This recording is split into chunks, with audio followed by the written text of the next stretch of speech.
आज का हमारा टॉपिक है उदासीनीकरण अभिक्रिया। उदासीनीकरण अभिक्रिया को हम इंग्लिश में न्यूट्रलाइजेशन रिएक्शन भी कहते हैं। तो आइए हम अपना टॉपिक शुरू करें। जिन अभिक्रियाओं में अम्ल और क्षार क्रिया कर जल और लवण का निर्माण करते हो उन्हें हम उदासीनीकरण अभिक्रिया कहते हैं। यानी कि उन रिएक्शंस में जिनमें एसिड और बेस आपस में रिएक्ट कर सॉल्ट और वाटर फॉर्म करते हैं उन्हें हम न्यूट्रलाइजेशन रिएक्शन या उदासीनीकरण अभिक्रिया कहते हैं। जैसे अभी हमने देखा, अम्ल और क्षार आपस में अभिक्रिया कर लवण और जल का निर्माण करते हैं। सभी अम्ल जल के साथ अभिक्रिया कर हाइड्रोनियम आयन या हाइड्रोजन आयन बनाते हैं।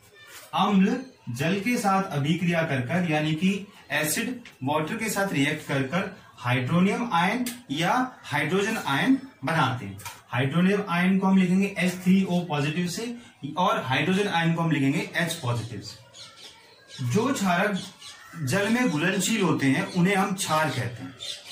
इसी तरह जैसे हमने देखा कि अम्ल जल के साथ अभिक्रिया कर हाइड्रोनियम आयन या हाइड्रोजन आयन देते हैं, उसी तरह से क्षार जल के साथ अभिक्रिया कर OH- यानी कि हाइड्रोक्साइड आयन बनाते हैं।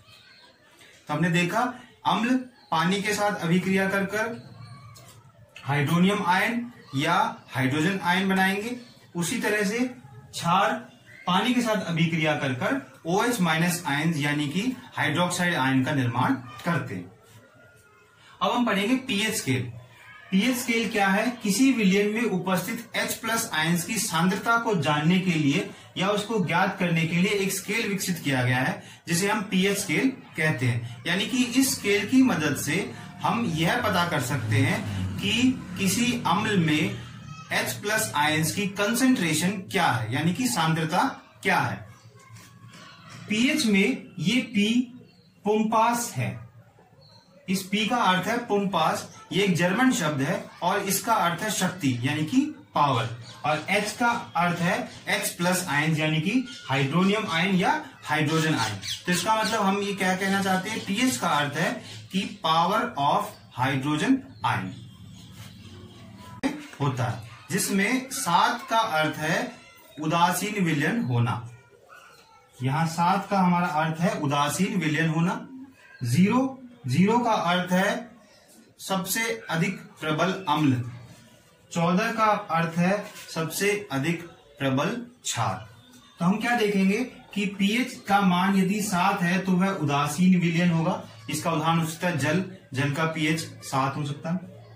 पीएच यदि 7 से कम है इसका अर्थ है कि वह विलयन अम्लीय है। इसी तरह से यदि पीएच की 7 से अधिक है तो वह क्षारीय विलयन होगा।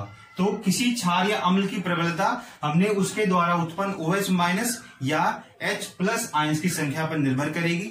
यदि कोई अम्ल वियोजित होकर अधिक H+ आयंस उत्पन्न कर रहा है तो वह प्रबल होगा। यदि कोई अम्ल कम H+ आयंस का निर्माण कर रहा है तो वह दुर्बल होगा। उसी तरह से क्षार यदि OH- आयंस ज्यादा निकलेंगे तो वह स्ट्रॉन्ग बेस होगा, यदि कम निकलेंगे तो वो वीक यानी कि दुर्बल क्षार होगा।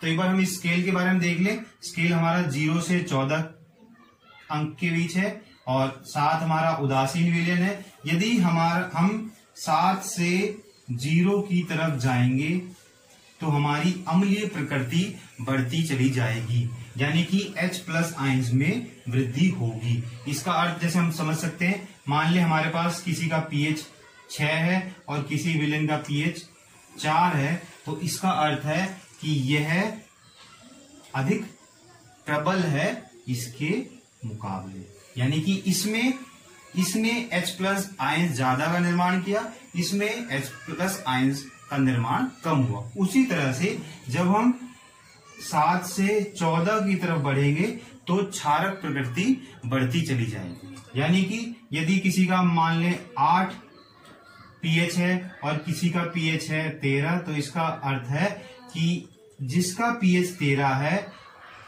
वो अधिक प्रबल क्षार है और जिसका पीएच 8 है वो इसके मुकाबले कम ताकतवर है, यानी कि वो दुर्बल है।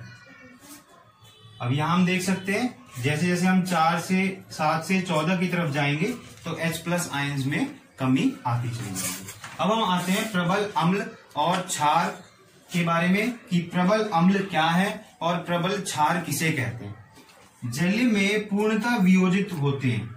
जो प्रबल अम्ल या प्रबल क्षार हैं वो जल में पूर्णतः वियोजित होते हैं, यानी कि they fully dissociate when they are mixed in water. पानी के साथ जब उन्हें मिलाया जाता है तो यह पूरी तरह से वियोजित हो जाते हैं। पूरी तरह से वियोजित होने पर क्या होगा, जब प्रबल अम्ल होगा वो H+ आयंस ज्यादा निर्माण करेगा, यानी कि उनमें H+ आयंस की सांद्रता बहुत अधिक होगी यदि हम प्रबल अम्ल की बात करें। उसी तरह से यदि हम प्रबल क्षार की बात करते हैं तो उसमें OH- आयंस की सांद्रता यानी कि कंसेंट्रेशन ऑफ OH आयंस बहुत अधिक होगी।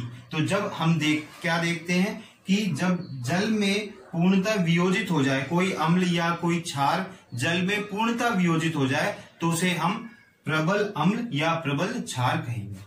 तो एक बार इसका उदाहरण देख लें। प्रबल अम्ल के उदाहरण है HCl और H2SO4, यानी कि ये दोनों जब पानी में मिलाए जाते हैं तो पूरी तरह से डिसोशिएट हो जाते हैं। हम प्रबल क्षार के उदाहरण देखें NaOH और KOH, यानी कि इन दोनों को जब पानी में मिलाया जाता है तो पूरी तरह से ये भी वियोजित होकर OH- आयंस का निर्माण करते हैं। अब आइए हम देखते हैं दुर्बल अम्ल और क्षार के बारे में। दुर्बल अम्ल और क्षार का मतलब है वीक एसिड या वीक बेस। ये जब जल में मिलाए जाते हैं तो इनका आंशिक रूप से वियोजन होता है। हमने यहां देखा था प्रबल में क्या होता है, इनका वियोजन पूर्णतया से हो जाता है, यानी कि डिसोशिएट कंप्लीटली। यहां पर डिसोसिएशन होता है पार्शियली, यानी कि आंशिक रूप से वियोजित होते हैं। इसमें H+ आयंस की सांद्रता कम होगी। ऑफकोर्स जब हमारे पास डिसोसिएशन कम होगा तो H+ आयंस की कंसेंट्रेशन भी कम होगी। ये केस होगा हमारा दुर्बल अम्ल में। इसका उदाहरण हम देख सकते हैं CH3COH यानी कि एसिटिक एसिड यानी कि एसिटिक अम्ल और कार्बोनिक अम्ल यानी कि H2CO3। इसी तरह से अब हम दुर्बल क्षार की बात करेंगे। दुर्बल क्षार भी जब हम दुर्बल क्षार को पानी में मिलाएंगे तो वो भी आंशिक रूप से वियोजित होंगे। आंशिक रूप से वियोजित होने का अर्थ है कि OH- आयंस जो है वो कम निर्मित होंगे या उनका निर्माण कम होगा। तो इसीलिए OH आयंस की भी सांद्रता यानी कि कंसेंट्रेशन कम होगी। इसका हम उदाहरण दे सकते हैं अमोनियम हाइड्रोक्साइड यानी कि NH4OH। अब हम अपनी वर्कशीट में दिए गए कुछ क्वेश्चन है उनको सॉल्व करते हैं।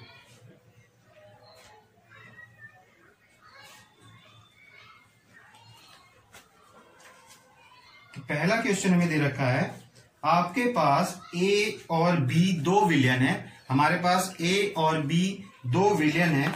A का pH 6 है। A का pH हमें 6 दे रखा है। B का pH हमारे पास 8 है। इन दोनों में किस विलयन की H+ आयंस की सांद्रता अधिक होगी, यानी कि concentration of H+ ions in दोनों केस में किसके ज्यादा होंगे। तो हमने यहां पर एक बार इसको दोबारा देखें तो यदि 7 यहां है, 7 से कम होंगे तो H+ आयंस में वृद्धि होगी और 7 से ज्यादा है तो H+ आयंस में कमी होगी। तो इसका अर्थ है कि यहां पर H+ आयंस में कमी होगी और यहां H+ आयंस में वृद्धि होगी। तो हम इसे कर सकते हैं कि सांद्रता किसमें अधिक है, A। तो हमारा आंसर होगा A, जिसका pH 6 है उसमें सांद्रता अधिक होगी। दूसरा प्रश्न है, ऊपर दिए गए प्रश्न में किस विलयन की प्रकृति अम्लीय है और किसकी क्षारीय। तो इसमें भी हम आसानी से देख सकते हैं। हमने देखा था कि जो 7 से कम होंगे वो अम्लीय प्रकृति के होंगे और जो 7 से ज्यादा होंगे वो क्षारीय प्रकृति के होंगे। तो इसी प्रश्न में देखना है, जिसका pH 6 है यानी कि A वो कैसा है, अम्लीय प्रकृति का, और B का pH 8 है यानी कि 7 से अधिक है, इसलिए वो किस प्रकृति का हुआ, क्षारक। तो हम कह सकते हैं A जो है वो एसिड है यानी कि अम्लीय प्रवृत्ति का है और B जो है वो बेस है यानी कि क्षारीय प्रवृत्ति का है। तीसरा देखते हैं, ताजे दूध का pH 6 है, इसके दही बन जाने से इसके pH में किस प्रकार परिवर्तन होगा।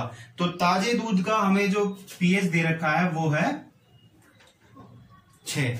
अब हम क्या जानते हैं कि दही जो है वो खट्टा होता है, यानी कि अम्लीय प्रवृत्ति का हो। तो इसका अर्थ है कि यदि दूध का पीएच 6 है तो दही का पीएच इससे भी कम होगा, यानी कि दही का पीएच 6 से कम होगा क्योंकि वह इससे ज्यादा अम्लीय है। तो हम क्या लिखेंगे कि ताजे दूध का पीएच 6 है, दही बन जाने के बाद इसका पीएच 6 से कम हो जाएगा क्योंकि वह दूध से अधिक अम्लीय प्रवृत्ति का होता है। तीसरा है 2 प्रबल अम्ल और 2 प्रबल क्षारों के नाम बताओ। तो हम यहां से लिख सकते हैं 2 प्रबल अम्ल हैं हमारे HCl और H2SO4 और 2 प्रबल क्षार हमारे हैं NaOH और KOH। तो इनको में ये ध्यान रखना है प्रबल कैसे हुए, क्योंकि ये जलीय विलयन में पूरी तरह से वियोजित हो जाते हैं। जो भी अम्ल जो भी क्षार जलीय विलयन में पूरी तरह से वियोजित हो जाएं तो वो प्रबल कहलाएंगे। तो ये दोनों प्रबल अम्ल हैं और ये दोनों प्रबल क्षार। हमारा आखिरी प्रश्न है 5वां, शुद्ध जल का पीएच 7 है।